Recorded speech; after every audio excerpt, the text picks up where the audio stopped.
I tend to do that. I tend to not always jump on where my inner being wants me to go. Well, here's the thing that we're really encouraging for all of you. When you get that feeling that nothing's going to keep you from going, go. But until you have that feeling, take your time. So you just described that. You said, what did you say? You're talking about your inner being. Yeah, the inner being. And so sometimes that intensity, that desire to do something, it does fluctuate. But the intensity that you're describing is about your resistance. Because when your inner being is calling you, which it always is, and you're not resistant in that moment, and so you're going with the flow, it doesn't feel intense, it feels invigorating, exciting, calling you like something you really want to do. And that's why our strongest message to all of you these days, especially those like you who've been listening for a while and have really got the essence of this, you just got to chill more, but don't romp after it unless you just can't stand not to. Don't try to push the noodle by making something that isn't quite ready, or when you're not quite ready, work.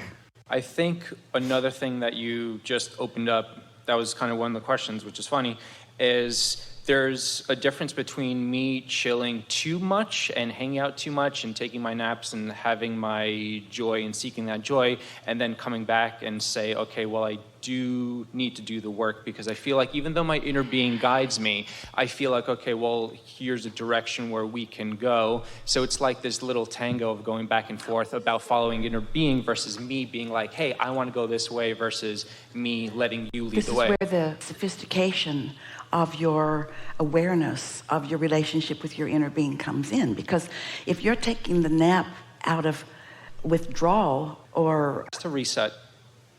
Well, even that.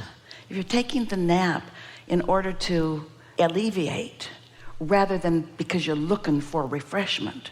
Now you say, I'm looking for the reset. Well, can you feel how there's a little more resistance in the notion of reset and in the notion of refreshment?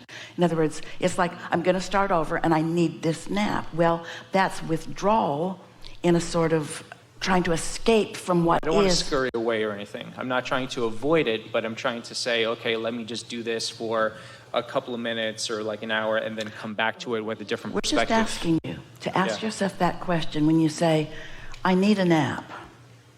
Are you saying, I need a nap for escape? Or do I want a nap for replenishment? Because they feel emotionally very different. You know that feeling when you wake up. Now we're just going to describe it to you because we know you've all lived this. You wake up and you could get up. You maybe even should get up. But you don't have to get up. And just 5 more minutes just sounds so delicious. So you just settle back in and pick up right where you left off in that deliciousness. Feel that as compared to, oh man, I need 5 more minutes. I'm not ready for this. I'm not ready for this. I haven't slept at all. No. You keep pushing the snooze button because you're not ready. So what we're asking you to do is to become sophisticated about your relationship with your emotions. Because you've got all the big obvious stuff done. It's this subtle stuff that you're working on. The moving up the emotional scale, it's like owning where you are without self-criticism about where you are. Hardly any of you ever do that. You think the emotional scale is an indictment. Oh, lower half of the scale, you know what that means. Instead of understanding that it's just letting you know, and we don't care where you are on the emotional scale, your awareness of where you are and you're willing to relax and allow yourself to move will start a trend that will take you all the way to the top of the scale and right into the immediate fulfillment of everything you want. You just don't know that, but that is how it is.